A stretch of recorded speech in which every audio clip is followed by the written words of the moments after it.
मेरा नाम सोनम है। पिछले 4 साल पहले मेरी शादी हुई थी। मैं इस शादी से बहुत खुश थी क्योंकि मुझ जैसी लड़कियों की शादियां नहीं होती। मैं बेजुबान थी। मैं बचपन से ही ऐसी नहीं थी। जब मैं 9 साल की थी तब मेरे पापा ने अपनी जीवन लीला समाप्त कर ली थी। दरअसल मेरे पापा सरकारी कर्मचारी थे। उनके दफ्तर के ही कुछ लोगों ने मिलकर उन पर आरोप लगाया था कि उन्होंने रिश्वत ली है। रिश्वतखोरी के जुर्म में उन्हें अरेस्ट कर लिया गया था। इस बीच उनकी बहुत बदनामी हुई थी। लोग उन्हें रिश्वतखोर कहने लगे थे। उस समय हम दोनों बहनें बहुत छोटी थीं। पापा अपनी दोनों बेटियों से बहुत प्यार करते थे। हम भी अपने पापा से इतना प्यार करते थे कि हमेशा हमने अपने पापा का कहना माना था। कभी उनकी मर्जी के बिना कोई काम नहीं किया था। हमारा छोटा सा परिवार खुशहाल जिंदगी गुजार रहा था। मेरे पापा ने ऑफिस में कुछ लोगों को रिश्वत लेते हुए देख लिया था और वो उन लोगों के खिलाफ आवाज उठाना चाहते थे। जब उल्टा उन लोगों ने ही मेरे पापा को रिश्वतखोरी के जुर्म में अरेस्ट करवा दिया था। अरेस्ट होने की वजह से पापा की बहुत बदनामी हुई थी। पापा के एक दोस्त बहुत अमीर थे जो उन दिनों अपने काम के सिलसिले में आउट ऑफ कंट्री गए हुए थे। जब वो वहां से वापस आए तो उन्हें पता चला कि उनके जिगरी दोस्त के साथ ये सब कुछ हो गया। उन्होंने मेरे पापा की मदद करने की कोशिश की थी। उन्होंने मेरे पापा को जेल से रिहा करवा दिया था। पापा उनके बहुत आभारी हो गए थे। उनका नाम मनोज अंकल था। वो हमें भी बिल्कुल अपनी बेटियों की तरह ही चाहते थे। मेरे पापा जेल से छूट गए थे और घर आ गए थे, मगर आसपास के लोग उनकी बहुत ज्यादा इंसल्ट कर रहे थे। ये सब कुछ मेरे पापा से बर्दाश्त ना हो सका। रात का समय था जब पापा अपने कमरे में बैठे हुए बुरी तरह से रो रहे थे। मेरी मम्मी छोटी बहन को लेकर उसके कमरे में सो रही थी और उस रात मैं अपने पापा के पास थी जब मेरे पापा ने मुझे सोने के लिए कहा था। मुझे शुरू से ही अपने पापा से बहुत लगाव था, इसीलिए मैं ज्यादातर अपने पापा के साथ ही रहती थी। पापा ने मुझसे कहा कि बेटा सो जाओ, काफी रात हो गई है, सुबह तुम्हें स्कूल भी तो जाना है ना। पापा की बात पर मैंने सोने के लिए अपनी आंखें बंद कर ली थीं। पापा को लगा था कि उनकी बेटी सो गई है, मगर मैं तो जाग रही थी। जब अपने पापा के रोने की और सिसकियों की आवाज मेरे कानों में पड़ रही थी तो मुझे नींद नहीं आ पा रही थी। भला मेरे पापा इतने परेशान थे, इतनी बड़ी परेशानी से गुजर रहे थे, तो मैं कैसे सो सकती थी। उसी समय भले ही मेरी उम्र कम थी, मगर मैं बहुत समझदार थी। पापा ने इस समय कमरे का दरवाजा बंद किया और वो रस्सी को पंखे से बांधने लगे। उस समय मेरी समझ में नहीं आया था कि पापा क्या कर रहे हैं। उसके बाद पापा ने रस्सी का घेरा बनाया और इस तरह पापा ने अपनी जिंदगी ले ली थी। जब मैंने अपने पापा को मृत हालत में देखा तो मेरी एक जोरदार चीख निकली थी। मेरी चीख इतनी ज्यादा थी कि मेरे दिल को एक गहरा सदमा लगा था और मेरी आवाज भी उसी समय जा चुकी थी। जुबान होते हुए भी मैं पूरी बेजुबान हो गई थी। काफी दिनों तक मेरी तबीयत खराब रही थी। मुझे बुखार आ गया था। आखिर इतनी कम उम्र में अपने पिता की मौत जब कोई बच्चा अपनी आंखों से देख ले तो उसके दिल पर क्या सदमा बैठ सकता है, ये तो आप लोग अच्छे से अंदाजा लगा सकते हैं। अपने पापा की आंखों में मैंने अपनी आंखों के सामने बंद होते हुए देखी थी। ये सब मैं बर्दाश्त ना कर सकी और अपनी आवाज गवा बैठी थी। मम्मी और मेरी बहन पापा की मौत पे बहुत रोई थी, जबकि मुझे पापा की मौत पे रोना नहीं आया था। मेरी आंखों के आंसू तो जैसे खुश्क हो गए थे, मुंह से आवाज नहीं निकल रही थी। पापा की मौत के उस नजारे के अलावा मेरी आंखों में कुछ भी दिखाई नहीं दे रहा था। सब लोग मुझे रुलाने की कोशिश कर रहे थे, मगर ना तो मेरी जुबान से शब्द निकल रहे थे और ना ही मेरे चेहरे पे किसी तरह के एक्सप्रेशन आ रहे थे। मैं गुमसुम सी हो गई थी। मुझे अस्पताल में भर्ती कराया गया था तो मेरे घर वालों को पूरी बात बता दी गई थी कि ये सदमा सिर्फ मेरे दिल को ही नहीं बल्कि दिमाग को भी लगा था और मैं धीरे धीरे अपने दिमाग से भी कमजोर होती गई थी। लेकिन फिर वक्त गुजरने के साथ साथ सब कुछ ठीक हो गया। मैं काफी हद तक रिकवर हो गई थी। मेरे इलाज का सारा खर्चा मनोज अंकल ने उठाया था, क्योंकि पापा के जाने के बाद तो हमारे घर के हालात बहुत खराब हो गए थे। ये तो अच्छा था कि मेरी मम्मी बहुत पढ़ी लिखी थी, इसलिए उन्होंने स्कूल में जॉब करना शुरू कर दिया था। उन्होंने मेरा इलाज करवाने की भी काफ़ी कोशिश की थी कि मेरी आवाज़ वापस आ जाए, मगर मेरी आवाज़ वापस ना आ सकी थी और काफ़ी वक्त इसी तरह से गुजर गया था। फिर हम दोनों बहनें बड़ी हो गई थीं। मैं बेहद खूबसूरत थी, लेकिन मेरी आवाज़ ना होने की वजह से मेरे रिश्ते नहीं आ रहे थे। मम्मी चाहती थी कि मेरी जल्द से जल्द शादी हो जाए, क्योंकि मम्मी ने पापा के जाने के बाद हम दोनों बहनों की परवरिश बड़ी मुश्किल से की थी। अब वो चाहती थी कि हम दोनों बहनें अपने ससुराल जाकर सुखी रह सकें, लेकिन लोग कहते थे कि तुम्हारी बड़ी बेटी का रिश्ता लगना तो इम्पॉसिबल ही है, इसीलिए तुम अपनी छोटी बेटी का रिश्ता तय कर दो, ताकि बड़ी के चक्कर में छोटी की उम्र ना निकल जाए। मैं बहुत सीधी और भोली भाली थी, लोगों की बातें मुस्कुराकर सुन लिया करती थी और जितना हो सके लोगों की बातों को इग्नोर भी कर दिया करती थी। मेरी छोटी बहन किसी की भी गलत बात को बर्दाश्त नहीं कर सकती थी। अगर उसके सामने उसे कोई कुछ गलत बोलता तो वो उसके मुंह पे ही जवाब दिया करती थी। फिर एक दिन उसके लिए रिश्ता आया। मम्मी की तो शुरू से ही यही ख्वाहिश थी कि पहले उनकी बड़ी बेटी की शादी हो जाए, क्योंकि अगर उन्होंने छोटी बेटी की शादी पहले कर दी तो उनकी बड़ी बेटी के अंदर और ज्यादा कमियां निकलने लगेंगी, उसकी शादी में और ज्यादा मुश्किलें आ जाएंगी। मगर अब क्या कर सकते थे? लड़के वाले बहुत जिद कर रहे थे कि उन्हें मेरी छोटी बहन गुंजन पसंद आ गई है और वो लोग बिना दान दहेज के शादी करने के लिए तैयार हैं। मैं इशारों में बातें कर लिया करती थी।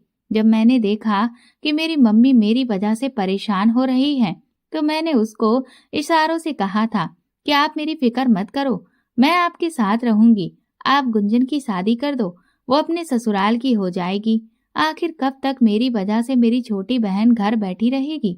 मम्मी ने मुझे गले से लगा लिया था और कहा था कि तुम देखना, एक दिन तुम्हारे लिए भी कोई राजकुमार आएगा और तुम्हें ले जाएगा। जैसे तैसे मेरे समझाने पे मम्मी ने लड़के वालों से इस रिश्ते के लिए हाँ कर दी थी।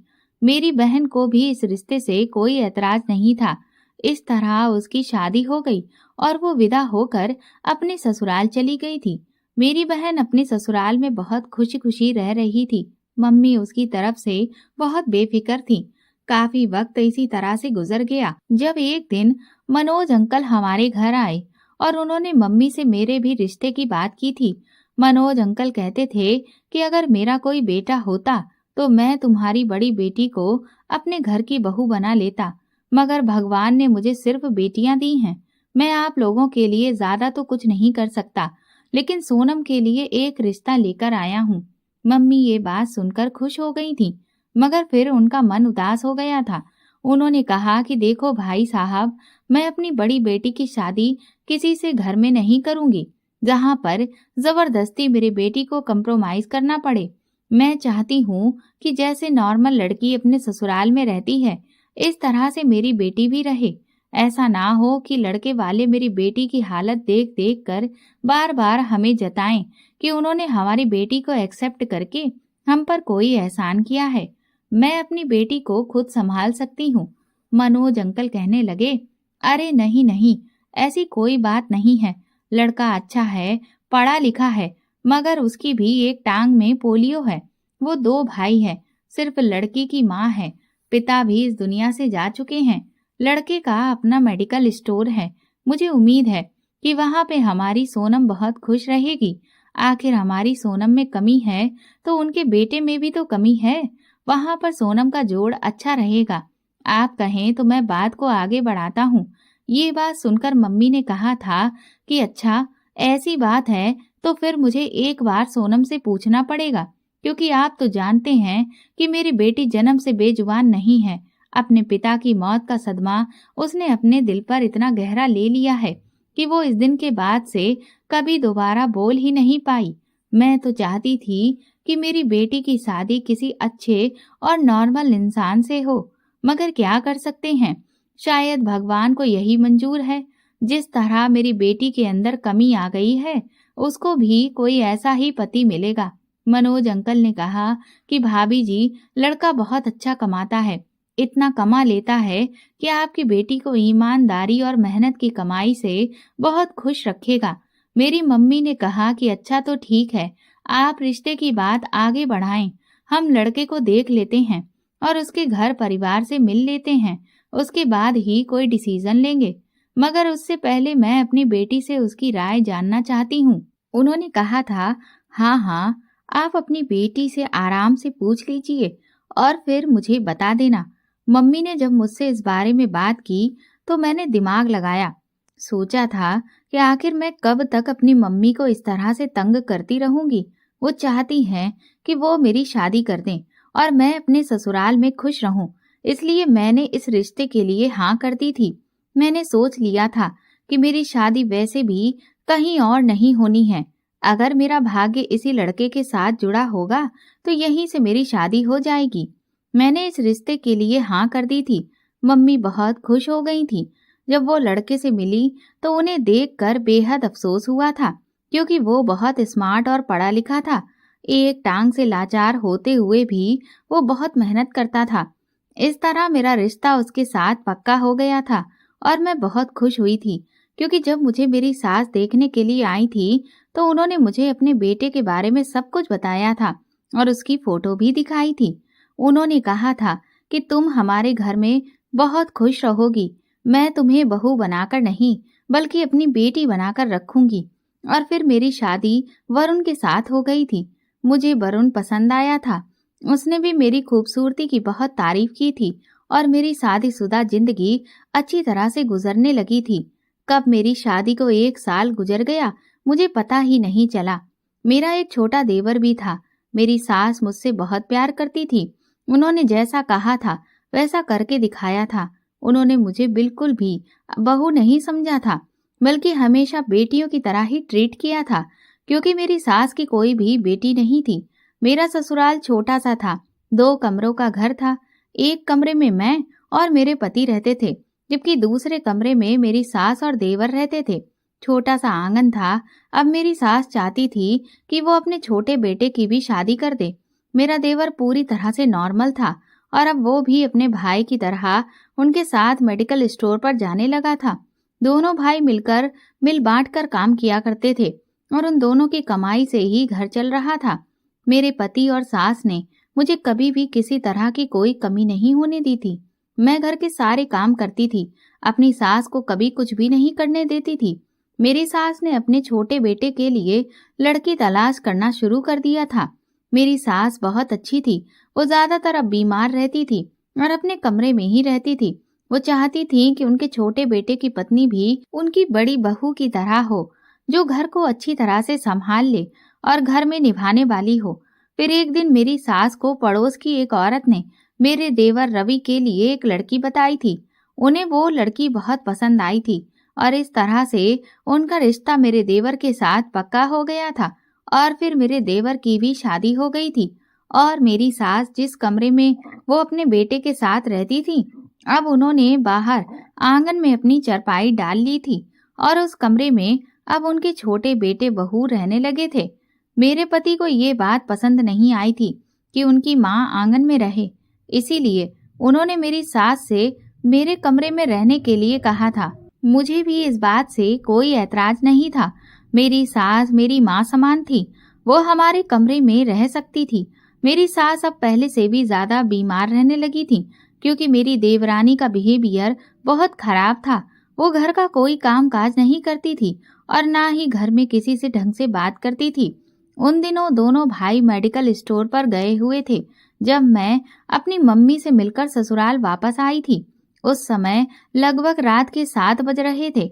मैंने देखा कि घर का दरवाजा खुला हुआ था और मेरी देवरानी के कमरे से किसी के बोलने की आवाजें आ रही थीं, जबकि मेरी सास मेरे कमरे में ही थी।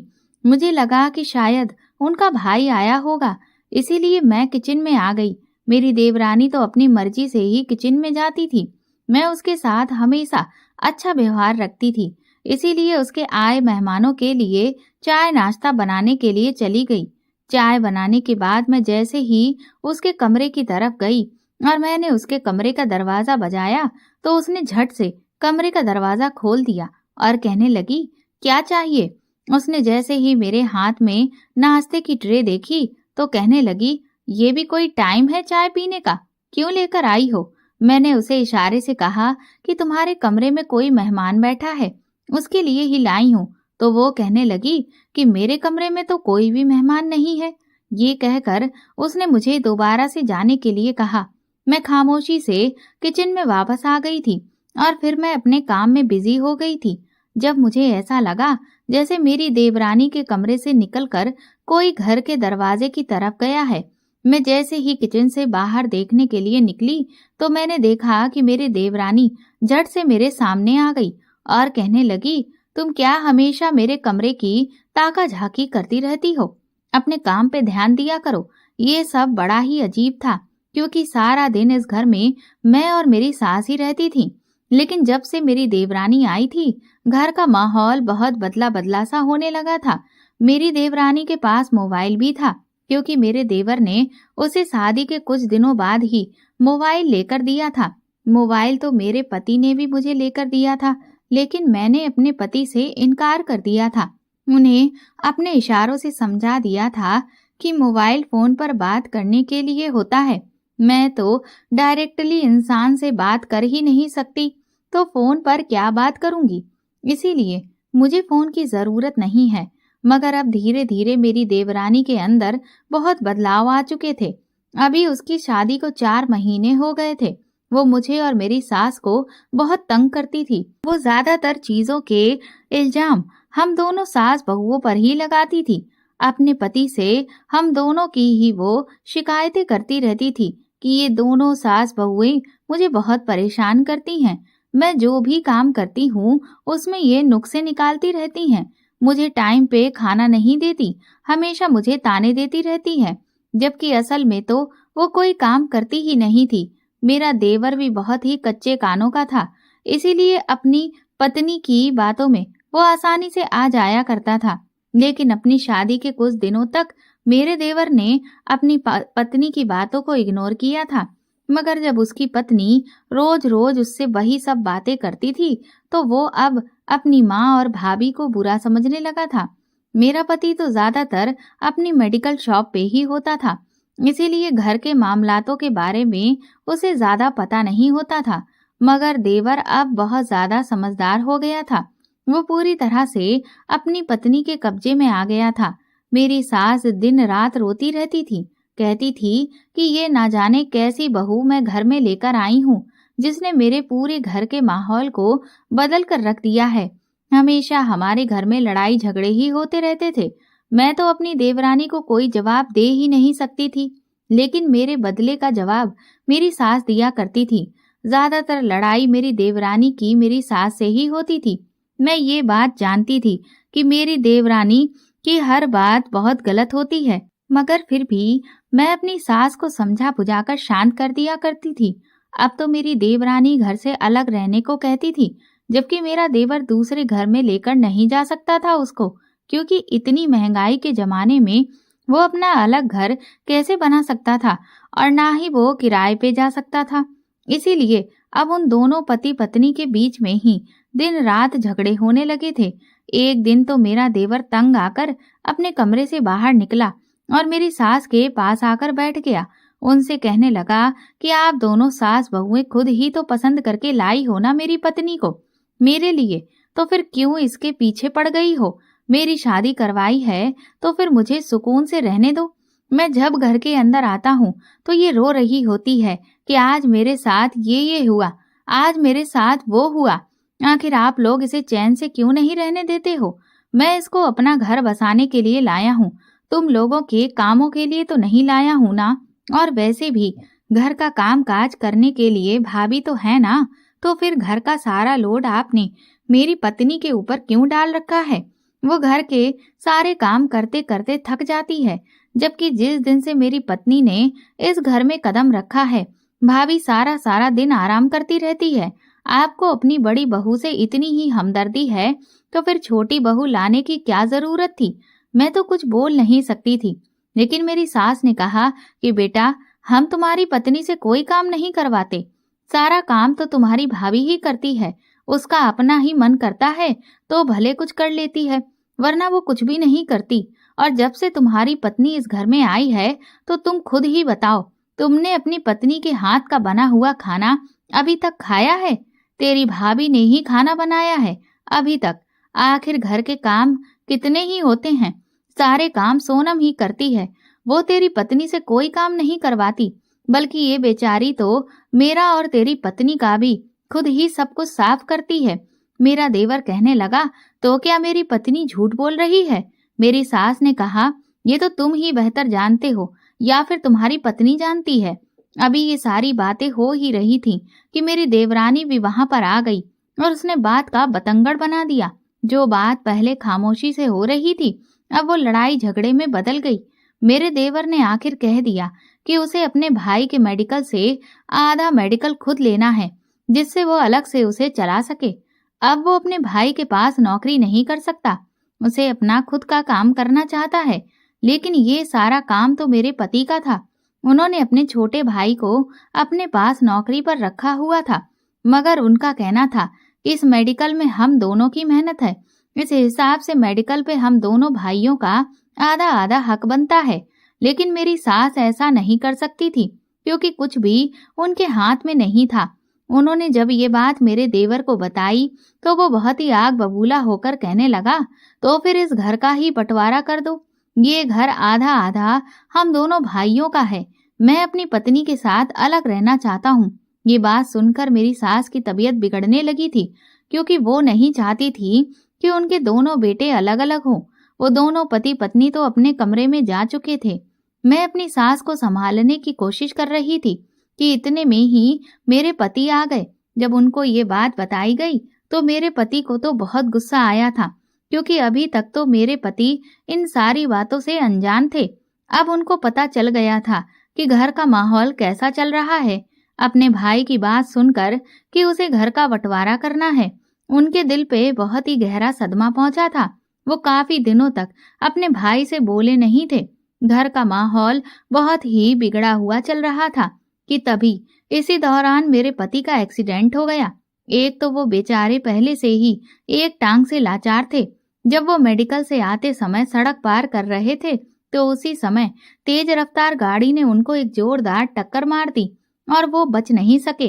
वो इस दुनिया को छोड़कर चले गए थे। अपने पति की मौत पर मैं बहुत रोई थी। मुझे अब कुछ भी अच्छा नहीं लग रहा था। मेरी सास का हाल भी कुछ ऐसा ही था। वो बार बार अपने बेटे को याद करके रोती और कहती कि इस उम्र में तो मुझे चले जाना चाहिए था। मेरा बेटा क्यों मुझे छोड़कर चला गया? अब हम दोनों सास बहुएं ही इस घर में एक दूसरे का सहारा बचे थे, क्योंकि मेरा देवर तो अपनी माँ को कभी भी पलट कर देखता भी नहीं था। मेरी मम्मी मुझे अपने साथ ले जाने के लिए आई थी। उन्होंने कहा था कि अब तुम्हारा इस घर में कोई भी नहीं है, तुम मेरे साथ चलो। मगर मैंने मम्मी से इनकार कर दिया था। मेरी सास ने भी मम्मी से कहा था कि ये मेरी बहू नहीं बल्कि बेटी है, और मेरी बेटी को मुझसे जुदा मत करो। जब तक मैं जिंदा हूँ तब तक इसे मेरे साथ रहने दो। जिस दिन मैं इस दुनिया से चली जाऊं, तुम इसे यहाँ से ले जाना। मम्मी चाहती थी कि वो मेरी दूसरी शादी करवा दें, मगर अब मैं शादी नहीं करना चाहती थी। शादी के 3 साल बाद ही मैं विधवा हो गई थी, और फिर मैं भी अपनी सास को ऐसी हालत में छोड़कर कहीं नहीं जाना चाहती थी।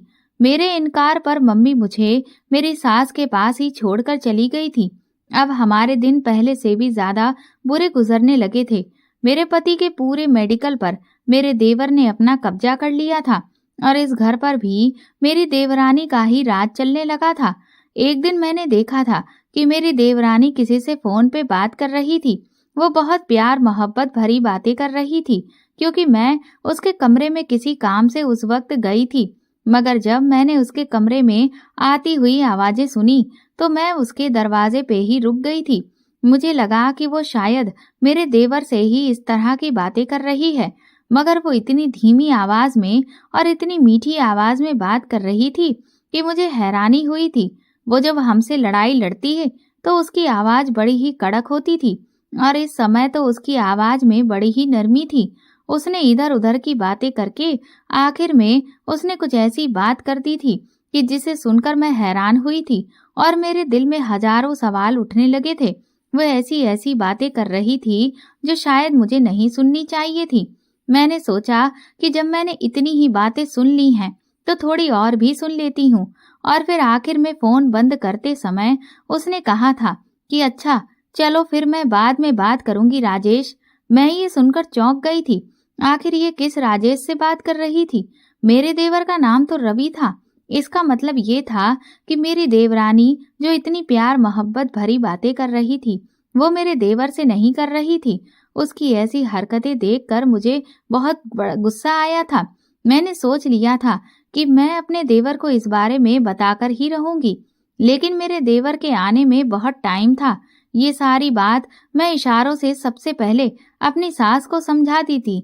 मेरी सास कहने लगी कि बेटा, मुझे तो इस लड़की पे पहले से ही शक था। मुझे तो ये पहले से ही ठीक नहीं लगती थी। अब तुम देखो, मैं अपने बेटे को सब कुछ बताती हूँ, क्योंकि मेरी सास भी समझ गई थी कि मेरी देवरानी किसी और से फोन पर बातें कर रही थी। फिर मुझे याद आया कि मेरा देवर और मेरी देवरानी बहुत ही दोनों चालाक हैं। अगर उन्होंने मेरी सास से सबूत मांगा तो फिर मैं उन्हें क्या सबूत दूंगी? मैंने अपनी देवरानी को किसी से फोन पर बात करते हुए सुना है। मैंने इस बार अपनी सास को कह दिया था कि अभी हम इस बारे में रवि से कोई बात नहीं करेंगे, क्योंकि वो हमसे इसको लेकर सबूत मांगेगा, हमारी सच्चाई का। मैंने उससे कहा था कि अगली बार अगर मैं ऐसी कोई हरकत भी अपनी देवरानी को करते हुए देखती हूँ तो मैं उसके खिलाफ सबूत इकट्ठा करूंगी, ताकि हम उसे रंगे हाथों पकड़ सकें। मेरी सास कहने लगी कि हाँ, तुम ये बात बिल्कुल ठीक कह रही हो। हम उस दिन दोनों सास बहुएं खामोश हो गए थे, लेकिन कुछ दिनों के बाद मैंने फिर से देखा था कि मेरी देवरानी किसी से वीडियो कॉल पर बात कर रही थी। मैं अपनी देवरानी के कमरे में झांक रही थी। मुझे अपनी देवरानी की शक्ल तो नजर नहीं आ रही थी, लेकिन मोबाइल वाले बंदे की शक्ल साफ नजर आ रही थी। लगता था कि मेरी देवरानी को सबको नाम से पुकारने की आदत है। इस बार मेरी देवरानी वीडियो कॉल पर कह रही थी कि मुकेश, मुझे तुम्हारी बहुत याद आती है। अब ये मुकेश कौन था? अब मैं चुप नहीं रह सकती थी। अब तो मुझे पक्का यकीन हो गया था कि वो मेरे देवर को धोखा दे रही है और मेरे देवर पर उसके प्यार का भूत सवार है। उसकी आंखों पर पट्टी बंधी हुई है, तभी तो उसे अपनी पत्नी की हरकतें दिखाई नहीं देती। धीरे धीरे उसकी कमजोरी मेरे हाथों में आ रही थी, मगर मैं बेजुबान कुछ भी नहीं कर सकती थी। लेकिन मैंने सोच लिया था कि मैं कुछ ना कुछ तो जरूर ही मुझे करना ही होगा। मुझे इस बार मैंने ये बात अपनी सास को नहीं बताई। मेरी सास तो वैसे भी यही चाहती थी कि किसी भी तरह से मेरी देवरानी इस घर से निकल जाए। वो जरूर भावनाओं में बह जाती, इसीलिए मुझे समझदारी से काम लेना था। मैंने अपने देवर के आने का इंतजार किया और अपनी सास के सामने अपने देवर को इशारों से ये बात समझा दी थी कि उसकी पत्नी गैर मर्दों से फोन पर बातें करती है। मैंने उसे समझाया कि आज भी वो वीडियो कॉल पे किसी से बात कर रही थी और बहुत ज्यादा तैयार होकर कह रही थी कि मुकेश, मैं तुम्हारे बिना नहीं रह सकती। मेरी बात समझकर तो मेरे देवर की आंखें फटी की फटी रह गई थीं। तभी मेरी देवरानी बीना वहां पर आ गई और कहने लगी कि रवि, तुम अपनी गूंगी भाभी की बातों में आ रहे हो। ये औरत तो गूंगी होने के साथ साथ बेवकूफ भी है। भला मैं किससे फोन पर बात करूंगी? मैं तो मोबाइल में सीरियल देख रही थी और जैसे जैसे डायलॉग उसमें आ रहे थे उन डायलॉग्स को मैं कॉपी कर रही थी और उनके जैसी एक्टिंग करने की कोशिश कर रही थी। ये सब करने का मुझे शौक है। पूछो अपनी भाभी से, क्या इन्होंने मोबाइल की स्क्रीन पे किसी को मुझसे बात करते हुए देखा था? मेरे देवर ने मेरी तरफ घूर कर देखा और कहने लगा कि आपने किसी की आवाज मोबाइल की तरफ से आती हुई सुनी थी या किसी को मोबाइल स्क्रीन पे देखा था? मेरा मन बिल्कुल साफ था। मैं चाहती तो अपनी देवरानी पे और भी इल्जाम लगा सकती थी, मगर मैं जितना जानती थी मैंने उतना ही बताया। मैंने ना में सिर हिला दिया। मेरी देवरानी मुझे देखकर मुस्कुरा रही थी, जबकि मेरी सास ने अपना सर ही पकड़ लिया था। मेरे देवर को बहुत गुस्सा आया था। वो मुझ पर जोर से चिल्लाया। मैं डर कर अपनी सास के पीछे हो गई थी। मेरा देवर कहने लगा, अगर वीना मोबाइल पकड़कर एक्टिंग कर रही थी तो इसका मतलब ये तो नहीं कि वो किसी से बातें कर रही थी। पहले बात की जांच पड़ताल निकाल लिया करो कि कौन क्या कर रहा है। बिना सोचे समझे किसी पर इल्जाम नहीं लगाना चाहिए भाभी। आखिर आपकी हिम्मत भी कैसे हुई मेरी पवित्र पत्नी पर आरोप लगाने की? अपने देवर की बातों से तो मैं बेहद ज्यादा डर गई थी। उनकी पत्नी कितनी पवित्र थी ये तो मैं अब बहुत अच्छी तरह से जानती थी। मगर मैंने इस बार भी गलती कर दी थी। बिना ही सबूत के मैंने अपने देवर को उनकी पत्नी की हकीकत के बारे में बता दिया था, जिस पर मेरे देवर ने मेरी बात का कोई यकीन नहीं किया था। मेरी देवरानी ने आग में तेल डाला और रोना शुरू कर दिया। वो कहने लगी कि इस औरत ने बेजुबान होते हुए भी मुझ पर इतना घटिया इल्जाम लगा दिया। सोचो, ये बोलती होती तो ना जाने क्या करती। इसने तो ये भी नहीं सोचा कि ये अब विधवा हो चुकी है, अपने देवर की कमाई खा रही है, इसलिए इस घर में खामोशी से रहती रहे। मगर नहीं, जिनकी कमाई खा रही है उसी की पत्नी पर इल्जाम लगाने पर आ गई है। ये सब सुनकर मेरी सास जोर जोर से रो रही थी। उसने तो मुझ पर ये इल्जाम भी लगा दिया था कि ये मेरे कमरे में ताका झाकी क्यों करती रहती है। इसे कोई हक नहीं बनता कि मेरे कमरे में ताका झाकी करने का। मेरा देवर कहने लगा कि माँ, मुझे तो लगता है कि आपको भाभी को उनके मायके पहुंचा देना चाहिए। मैं कल ही भाभी को उनके मायके छोड़कर आता हूँ, क्योंकि भाभी की अगर यही हरकतें रही तो हमारे घर में कभी भी सुख शांति भरा माहौल नहीं बन सकेगा। मेरी सास ने मेरा मजबूती से हाथ पकड़ लिया और कहने लगी कि नहीं, मेरी बहू कहीं नहीं जाएगी, ये मेरे साथ ही यहीं रहेगी। मेरे देवर ने मेरी तरफ घूर कर देखा और कहने लगा कि कल अपना सामान तैयार करके रखना, कल तुम्हें तुम्हारे मायके छोड़कर आऊंगा। मैं गर्दन हिलाते हुए रोने लगी थी और अपनी सास को अपनी रोती हुई नजरों से बता रही थी कि मैं आपको छोड़कर कहीं नहीं जाना चाहती। जबकि मेरी सास का भी यही हाल था। उन्होंने कहा कि नहीं बेटा, मैं तुम्हें कहीं जाने नहीं दूंगी, क्योंकि मेरी सास जानती थी कि कौन सच्चा है और कौन झूठा है। ये सब करना मुझ पर बहुत भारी पड़ गया था। मैं सारी रात रोती रही थी और मुझे अपने पति की बहुत याद आ रही थी। अगर मेरा पति आज जिंदा होता तो शायद मुझे और उसकी माँ को इन सारी मुश्किलों का और तकलीफों का सामना ना करना पड़ता। अगले दिन मेरे देवर ने मेरी देवरानी से कह दिया था कि वो मुझसे मेरा कमरा खाली करवा ले, क्योंकि वो मुझे मेरे मायके छोड़कर आएगा। इसीलिए वीना ने मेरे कमरे का सारा सामान बाहर फेंकना शुरू कर दिया था। मैं रो रही थी कि प्लीज मेरे साथ ऐसा मत करो, मैं यहाँ से कहीं नहीं जाऊंगी। मैं उसके आगे हाथ जोड़ रही थी, मगर वो मेरा कोई भी इशारा समझने के लिए तैयार नहीं थी। मैं उसके पैरों में गिर गई तो वो कहने लगी कि और करो मेरी जासूसी करने की तुम्हें यही सजा मिलेगी। तुम्हारी असल जगह तुम्हारे घर पर ही है। तुम्हारे जाने के बाद मैं इस बुढ़िया को भी ठिकाने लगा दूंगी, फिर इस घर में अकेली आराम से ऐश करूंगी। मेरे कमरे में छुप छुप कर मेरी हरकतों पर नजर रख रही थी, मगर मैंने उसके पैर मजबूती से पकड़ लिए और उसे इशारों से कहा कि अब मैं आगे से ऐसा कुछ भी नहीं करूंगी। तो उसने कहा कि अच्छा, तो फिर ठीक है, लेकिन तुझे इस घर में छोटी सी चूहिया बनकर एक तरफ ही रहना होगा। ज्यादा फुदकने की जरूरत नहीं है। आखिरकार मुझे तेरे जाने के बाद घर के काम काज की बहुत परेशानी भी होगी। चल तू यहीं रह। उसने मेरे बाल मजबूती से पकड़े और कहने लगी, मगर जो गलती तूने की है, ऐसी गलती अगर दोबारा करने की कोशिश की तो मैं तेरा क्या हाल करूंगी ये तू बहुत अच्छी तरह से जानती है। चल अब उठ। और ये सारा सामान समेट कर इस जंग में मेरी देवरानी जीत चुकी थी। अब वो हम दोनों सास बहुओं को ढंग का खाना भी नहीं देती थी। दोनों पति पत्नी खाना खाकर मिलजुल कर आराम से रहते थे और आराम से खाते थे और सो जाते थे। हम दोनों सास बहुओं को उनके आगे का बचा हुआ खाना ही मिलता था, जो मैं खुद भी नहीं खाती थी।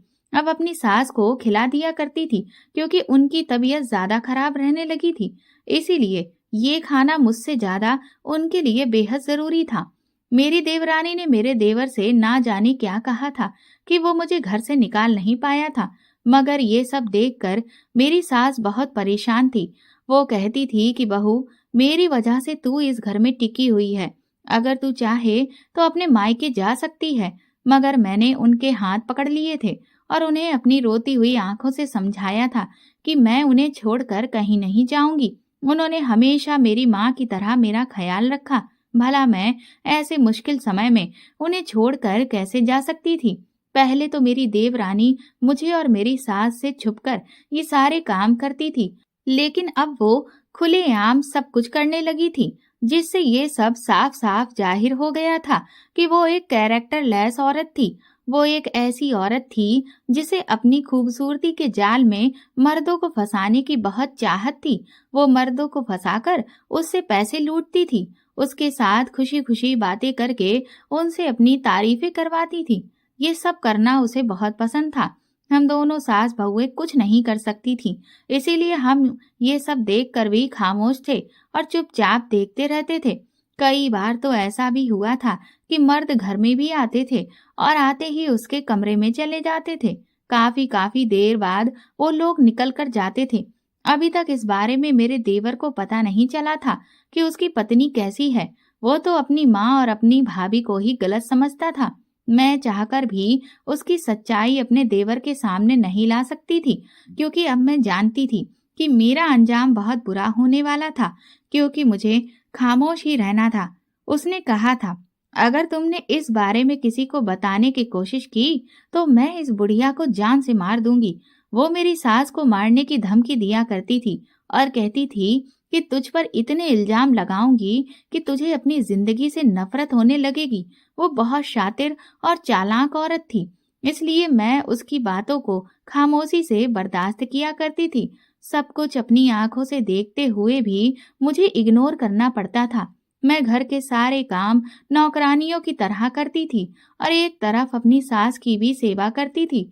मेरी देवरानी बस इतना चाहती थी कि वो पूरा घर उसका हो जाए और मेरे देवर को भी उसके बारे में कुछ भी पता कभी न चले। वो मेरे देवर के सामने तो उसकी ही बनकर रहती थी, जबकि देवर के पीछे दूसरे मर्दों के साथ इश्क लड़ाया करती थी। मैं चाहती तो उसकी वीडियो बनाकर उसके पति को भी दिखा सकती थी, मगर मेरे पास तो एक मोबाइल भी नहीं था। उस समय मुझे अपने पति की याद आती थी, जब वो मुझे जबरदस्ती मोबाइल दे रहे थे और उसने कहा था कि जरूरी नहीं कि ना बोलने वाला इंसान मोबाइल का इस्तेमाल ना करे, ये तुम्हारे बहुत काम आ सकता है। मगर मैंने फिर भी अपने पति से इनकार कर दिया था कि मुझे मोबाइल की कोई जरूरत नहीं है। एक दिन मेरी देवरानी ने मुझे फंसाने की पूरी पूरी कोशिश की थी। मैं नहीं जानती थी कि मेरी देवरानी इतनी हद तक गिर सकती थी कि अब की बार वो अपना निशाना मुझे बनाएगी। रात का समय था, जब मैं अपने कमरे में जाग रही थी। मुझे नींद नहीं आ रही थी। मुझे ऐसा लग रहा था जैसे छत पे कोई गया है और छत की सीढ़ियों का दरवाजा भी खुला हुआ था। मैं धीमे धीमे कदमों से छत पे गई। छत पे सच में कोई था, मगर कौन था ये मैं जानना चाहती थी, क्योंकि कोई छत के कोने की तरफ खड़ा हुआ था। यही देखने के लिए मैं धीमे धीमे कदमों से उधर गई और ये देखकर मेरे पैरों तले से जमीन निकल गई थी कि छत पे मेरी देवरानी थी और उसके साथ पड़ोस का लड़का भी था। मेरी देवरानी उसके साथ बहुत चिपक कर खड़ी हुई थी और प्यार मोहब्बत की बातें कर रही थी।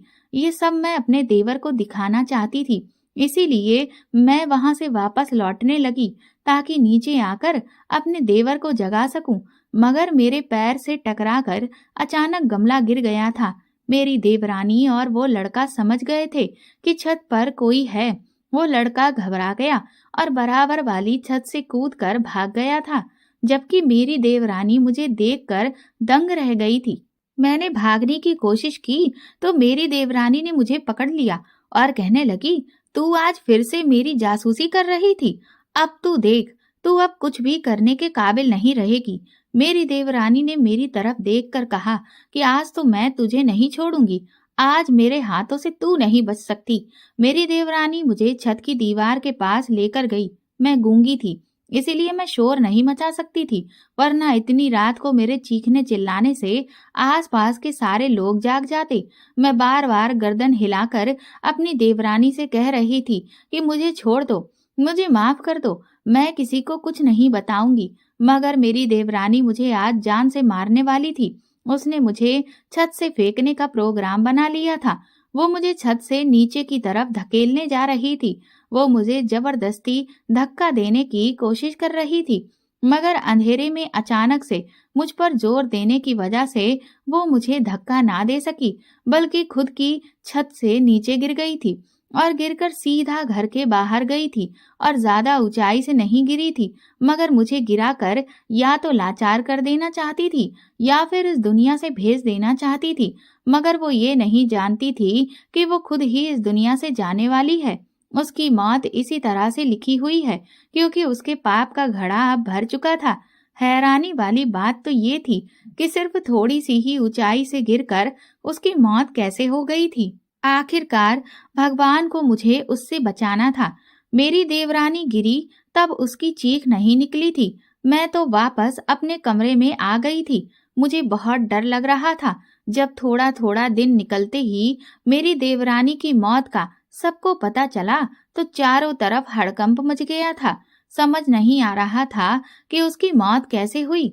पुलिस भी आ गई थी। मेरी देवरानी की लाश का पोस्टमार्टम कराया गया तो पता चला कि मेरी देवरानी की ऊंचाई से गिरने पे मौत हो गई।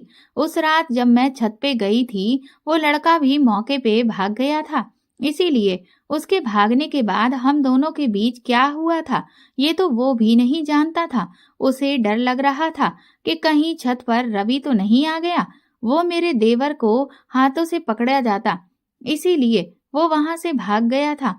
और मेरी देवरानी की मौत किस तरह से हुई थी, ये सब लोगों के लिए एक राज बनकर रह गया था। मगर मेरी देवरानी की हकीकत भी उसके मरने के बाद मेरे देवर के सामने आ चुकी थी। जब मोहल्ले के लोगों ने मेरे देवर को बताया था कि तुम्हारी पत्नी अच्छी औरत नहीं थी, उसका मोहल्ले के ही कई लड़कों के साथ अफेयर था, वो फोन पर बातें भी करती थी और उन्हें मिलने के लिए भी घर में बुलाया करती थी, क्या तुम्हारे घर के बाकी लोगों ने इस बारे में तुम्हें कभी कुछ नहीं बताया? जब मेरे देवर ने इस बारे में मेरी सास को बताया तो मेरी सास ने मेरे देवर से कहा था, तुम्हारी पत्नी के बारे में बताने की तो सोनम ने कई बार कोशिश की थी, मगर तुमने उसकी बात पर यकीन न करके अपनी पत्नी की बातों पर यकीन किया था। उस दिन के बाद से ही कभी देवर को अपनी पत्नी की मौत पर अफसोस नहीं हुआ था और फिर उसने धीरे धीरे अपनी पत्नी का ख्याल अपने दिल से निकाल दिया और वो सोचने लगा कि अच्छा हुआ मेरी पत्नी इस दुनिया से चली गई, न जाने वो किस किस के कांटेक्ट में होगी। मेरी देवरानी के मरने के बाद मेरे देवर के हाथ में उसका मोबाइल भी आ गया था। जब उसने उसके ढेर सारे लड़कों के नंबर देखे जिनसे वो फोन पे बातें किया करती थी, मेरा देवर जो पहले अपनी माँ और भाभी को बहुत बुरा भला समझता था, अब वो अपनी गलती पर बहुत शर्मिंदा होने लगा था और उसने हम दोनों से अपने किए की माफी भी मांगी थी। उस दिन के बाद कभी भी मुझे उस घर से जाने के लिए भी उसने नहीं कहा था। अब वो अपनी माँ का भी बहुत ख्याल रखता है और मुझे भी अपनी बड़ी बहन की तरह समझता है। मगर मेरे देवर ने दोबारा से किसी लड़की से शादी नहीं की थी और आज वो अपनी गलती पे बहुत पछताते हैं। कभी कभी उन लोगों की बात पर भी यकीन कर लेना चाहिए जो जुबान से नहीं बोलते, जो आपको सच बताने की कोशिश करते हैं, मगर आप उनकी मजबूरी का फायदा उठाते हैं और वही आपकी सबसे बड़ी गलती होती है, क्योंकि आप हर बात को एक नजरिए से देखते हैं। बात का दूसरा पहलू भी समझ लेना चाहिए। शायद बेजुबान इंसान आपसे कुछ ऐसा कहने की कोशिश कर रहा हो जिसमें आपका ही फायदा हो। दोस्तों, अगर आपको हमारी कहानी पसंद आई है तो कमेंट करके जरूर बताएं और वीडियो को लाइक करके ज्यादा से ज्यादा शेयर करें। चैनल पर नए हैं तो सब्सक्राइब करें और हाँ, नोटिफिकेशन बेल को जरूर दबाएं ताकि अगली अपडेट सबसे पहले आपको मिले। धन्यवाद।